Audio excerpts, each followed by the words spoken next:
Star தமிழின் face to face நிகழ்ச்சி தொடர்கிறது. இன்றைய ஃபேஸ் டு ஃபேஸ் நிகழ்ச்சியில் இலங்கை கலைஞர்கள் எதிர்நோக்கும் பிரச்சனைகள் தொடர்பாக நாங்கள் பேசிக்கொண்டிருக்கின்றோம். எனவே கலையகத்துக்கு நாங்கள் வரவழைத்திருக்கின்றோம் அகில இலங்கை அல்லது மக்கள் திலகம் கலை கலாச்சார சமூக சேவை பேரவையின் தலைவராகவும், அதே போன்று கலைஸ்ரீ கலைமன்றத்தின் தலைவராகவும், அதே போன்று கொழும்பு பிரதேச செயலகத்தின் கலை கலாச்சார பிரிவின் அதிகார பிரிவின் செயற்குழு உறுப்பினராகவும் இருக்கக்கூடிய கலைஸ்ரீயோடு நாங்கள் பேசிக்கொண்டிருக்கின்றோம். நாங்கள் இந்த ஒரு சர்ச்சைக்குரிய விடயமாகத்தான் கலைஸ்ரீ நாங்கள் இதை பார்க்கின்றோம்.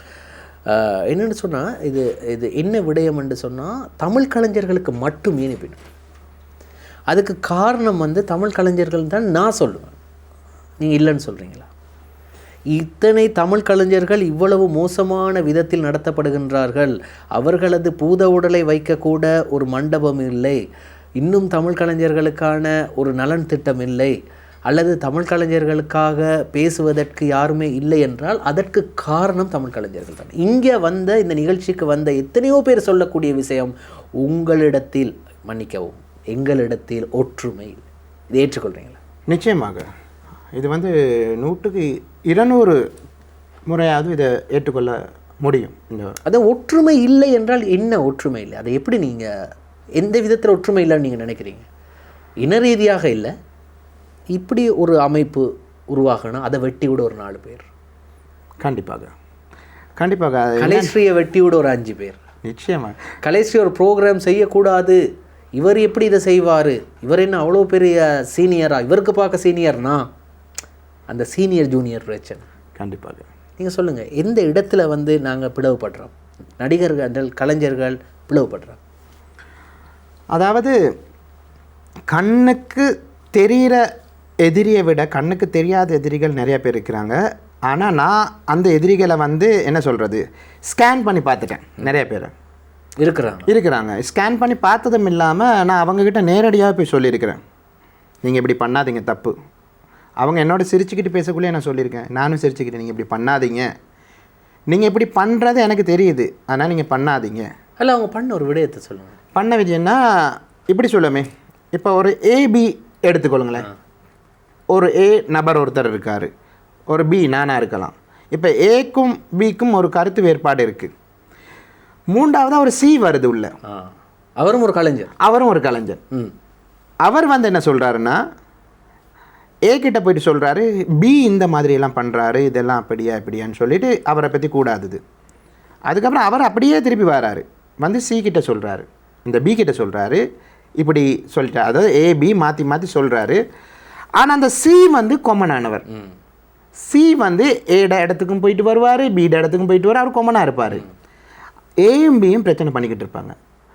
அதாவது அந்த பிரச்சனையில் என்ன நடக்குதுன்னா, அவங்களுக்கு வளர முடியாமல் இருக்குது, அடுத்த ஸ்டெப் போக முடியாமல் இருக்குது. ஆனால் அதே நேரம் மன்னிக்கவும் குறுக்கிடுவதற்கு அவங்க மட்டும் வளர முடியாமல் இருந்தால் பரவாயில்ல, சமூகத்தையும் கலை கலாச்சாரத்தில் இருக்கக்கூடிய நபர்களையும் வளர விடாமல் தானே செய்கிறாங்க. அவங்க அதை பற்றி யோசிக்கிறாங்களே.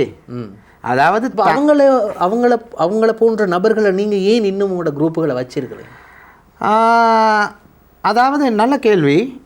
என்னன்னா, அவங்கள விட்டுட்டும் போக முடியாது, அவங்களோட தொடர்ந்து பயணமும் பண்ண முடியாது. மாதிரி அப்படி அந்த மாதிரி தான் பிடிச்சா விட முடியாது. அவங்கள விட்டாலும் அவங்க எதிர்ப்பு தெரிவிச்சுக்கிட்டே தான் இருப்பாங்க.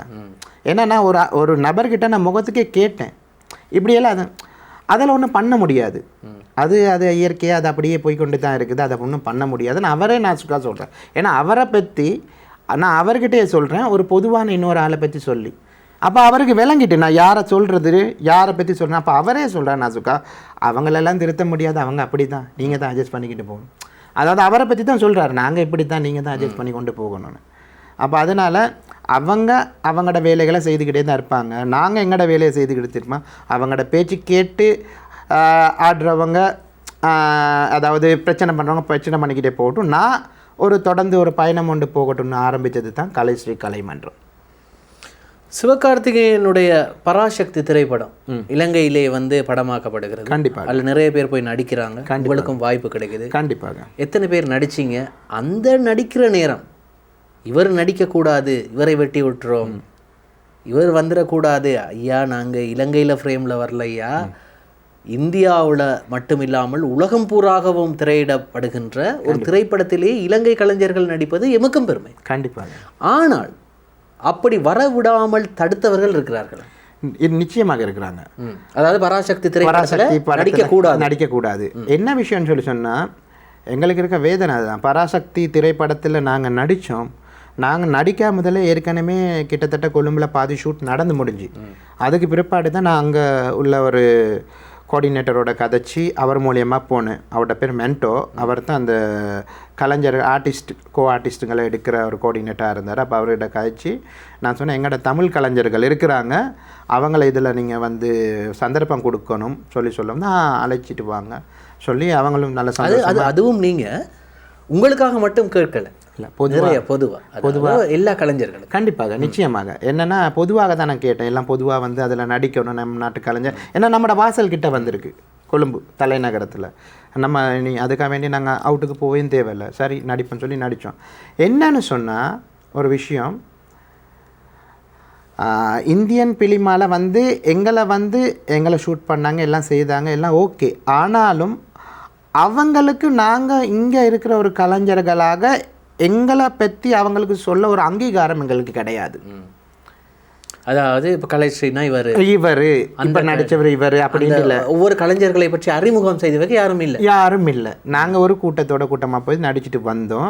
இருந்தாலும் சில காட்சிகள் வந்து அதில் உள்ளடக்கப்பட்டது, திரைப்படத்தில் சில காட்சிகள் வந்து அது நீக்கப்பட்டது. அதில் எனக்கு ஒரு வேதனைக்குரிய விஷயம் என்னன்னு சொன்னால், படத்தில் பெஸ்ட்டுக்கே அதில் காட்டுறாங்க வந்து ஜெயம் ரவியை தான் காட்டுறாங்க.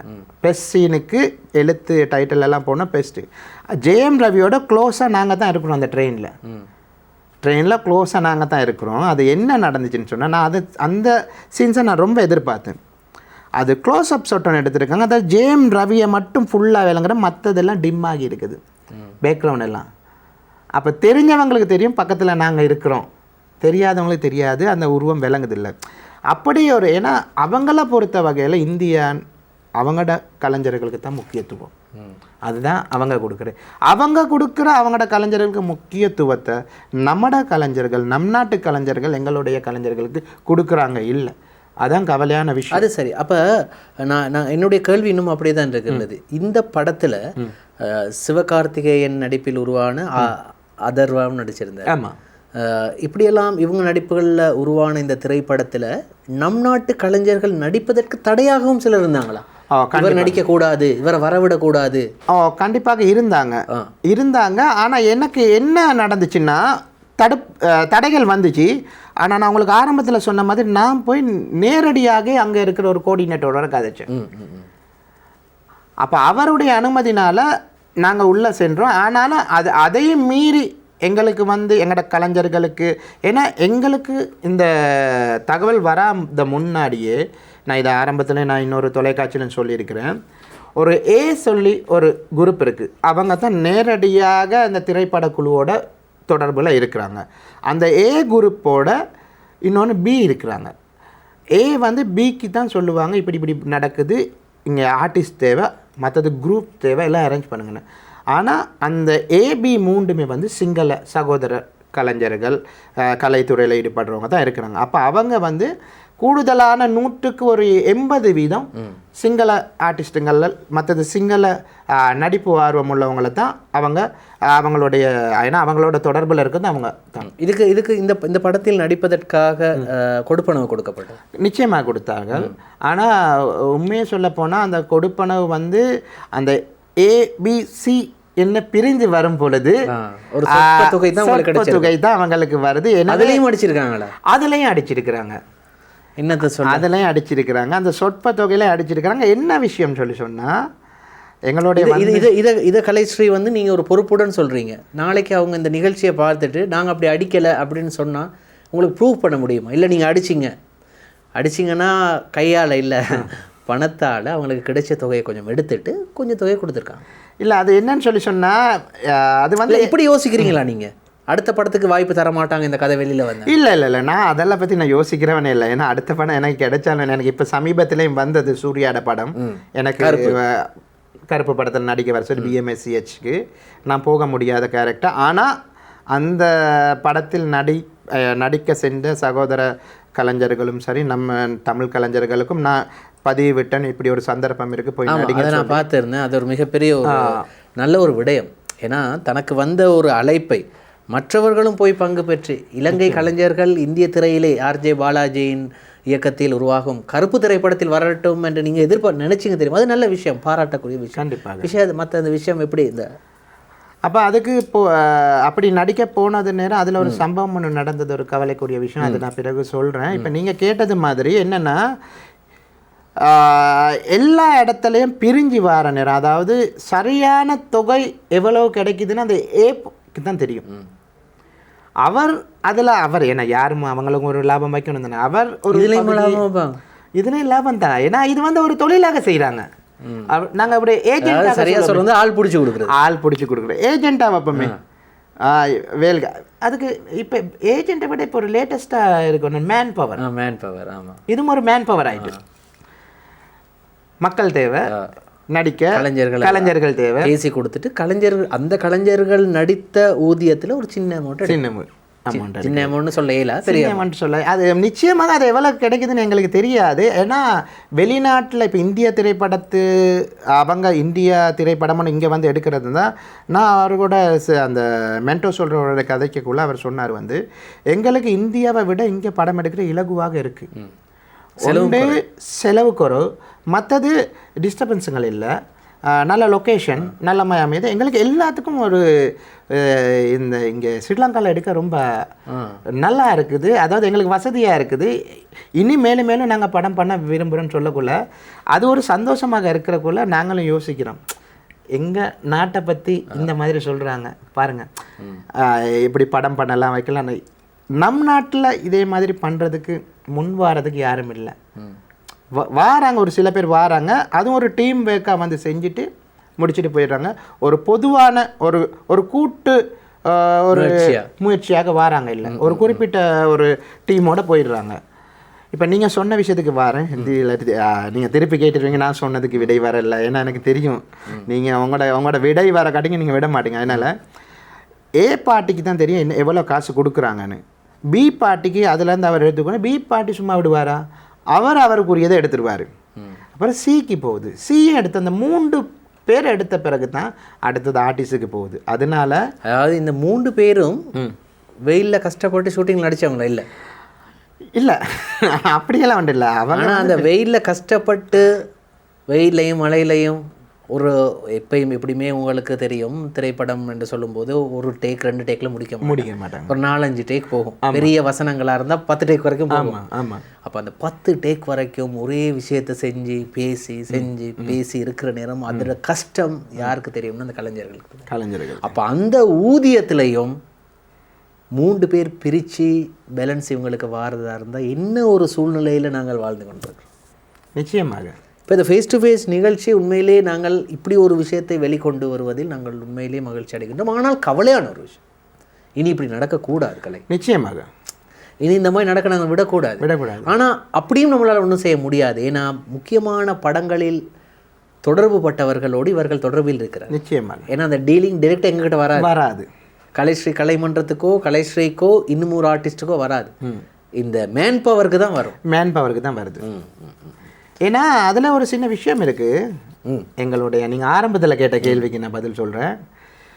அந்த நிறுவனம் சகோதர மொழியில் இருக்கிற அந்த நிறுவனங்கள், அந்த கலைஞர்களை மக்களை ஏற்பாடு பண்ணி கொடுக்குறவங்க வந்து பெரிய ஒரு நெட்வொர்க்.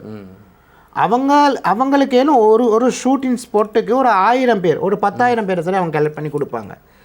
இதே பொறுப்பை எங்களுடைய தமிழ் கலைஞர்களுக்கு கொடுக்கறதுக்கு யாரும் இல்லை, அதை எடுத்து செய்கிறதுக்கு யாரும் இல்லை. ஏன்னா அவரோட திறன் இவங்ககிட்ட இல்லைன்னு சொல்கிறீங்களா? யாருக்கிட்ட? தமிழ் கலைஞர்கள்கிட்ட. இப்படி தான் தமிழ் கலைஞர்கள்கிட்ட இருக்க அந்த போட்டி பொறாமை தான் அதுக்கு காரணம். ஏன்னா அவங்க வந்து ஒரு குறிப்பிட்ட ஒரு குரூப்பை மட்டும்தான் எடுப்பாங்க. இப்போ அவர்கிட்ட சும்மா உதாரணத்துக்கு ஒரு 100 பேரை கொண்டு வாங்கன்னு சொல்லுவாங்க. ஒரு பெரிய ஒரு பிரம்மாண்டமான ஒரு மேடை நடிப்பு, ஒரு 100 பேர் கலைஞருங்க, அவர் சொல்லுவார் ஒரு 10 பேருக்கு தான் சொல்லுவார். ஏன்னா அவருடைய ஆளுங்களுக்கு மட்டும்தான். அவரோட வாட்ஸ்அப் குரூப்பில் இல்லாட்டி அந்த வாட்ஸ்அப் குரூப்பில் தான் சொல்லுவார், போங்க போயிட்டு நடித்து முடிச்சுட்டு வந்துங்க, யாருக்கும் சொல்லாதீங்க. ஒரு சாதாரணமான ஒரு நடிப்பு, நாங்கள் ஒரு சந்தோஷமாக போய் செய்கிற அந்த நடிப்புக்கு கூட ஆள் போடுறதுக்கு பார்த்து தான் போடுறாங்க.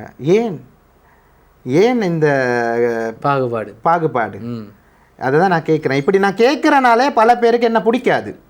நம்ம கேள்வி கேட்குறவங்களும் நிறைய பேருக்கு பிடிக்காது. அதுவும் சில குற்றங்களை சில மோசடிகளை கண்டு அந்த மோசடிகள் சம்மந்தமாக கேள்வி கேட்குறவங்களும் பிடிக்கவே பிடிக்காது. அது நம்ம நாட்டில் அதிகமாக இருக்குது.